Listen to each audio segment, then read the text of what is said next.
কারণ হচ্ছে যে ফসলের ক্ষতি হয়েছে, এর মধ্যে সরকার ভর্তুকি দিচ্ছে, তো জলাশয়গুলো মুক্ত করে দেওয়ার ঠিক আছে কিনা আপনাদের? আর 2 নম্বর হচ্ছে যে দেওয়া হয় থাকলেও জলাবদ্ধতায় কিন্তু ফসলের ক্ষতি হয়। এইবার মানুষের দাবি যে নদীগুলো খনন করা, কারণ নদীগুলো কখনোই খনন করা হয় না, এই নদীগুলো খননের উদ্যোগ নেবেন কিনা, কি বলবেন? ধন্যবাদ আপনাকে যে প্রশ্ন করেছেন।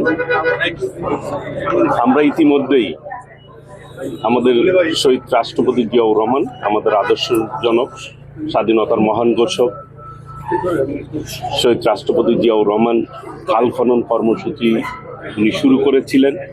তারই যোগ্য উত্তরসূরি মাননীয় প্রধানমন্ত্রী দেশনায়ক তারেক রহমান ইতিমধ্যেই খাল খনন এবং নদী খনন এবং জলাশয়কে কিভাবে ঠিক রাখা যায় সেই ব্যাপারে ইতিমধ্যেই পদক্ষেপ নেওয়া শুরু করেছেন এবং উদ্বোধনও করেছেন। ইতিমধ্যে অনেকগুলি খাল আমরা এবং নদী খনন করেছি আমরা। কাজেই এই নদীর নাব্যতা যাতে না কমে যায় এবং জলবদ্ধতা যাতে মানুষ দুর্ভোগে না পড়ে, জলাশয়গুলোতে যাতে মৎস্য চাষ করতে পারে সেই ব্যাপারে আমরা ইতিমধ্যেই পদক্ষেপ নিয়েছি। আজকেও আমাদের সাবেক স্বরাষ্ট্রমন্ত্রী, আমাদের অত্যন্ত শ্রদ্ধাভাজন ব্যক্তিত্ব মাননীয় সংসদ সদস্য লুৎফুজ্জামান বাবর ভাই এখানে উপস্থিত।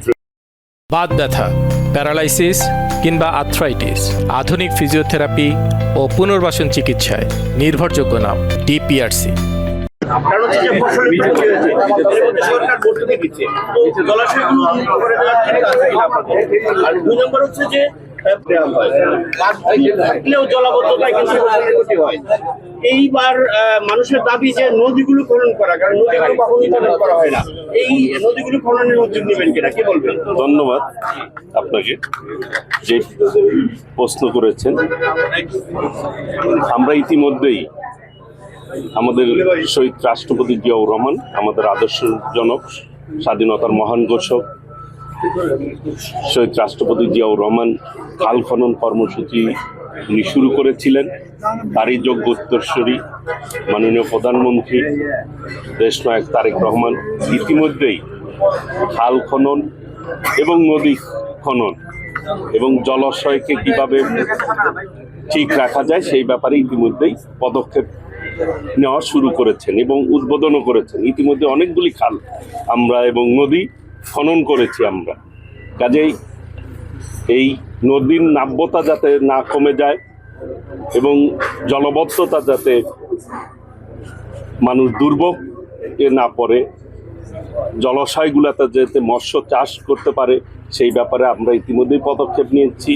আজকেও আমাদের সাবেক স্বরাষ্ট্রমন্ত্রী, আমাদের অত্যন্ত শ্রদ্ধাভাজন ব্যক্তিত্ব মাননীয় সংসদ সদস্য লুৎফুজ্জামান বাবর ভাই এখানে উপস্থিত।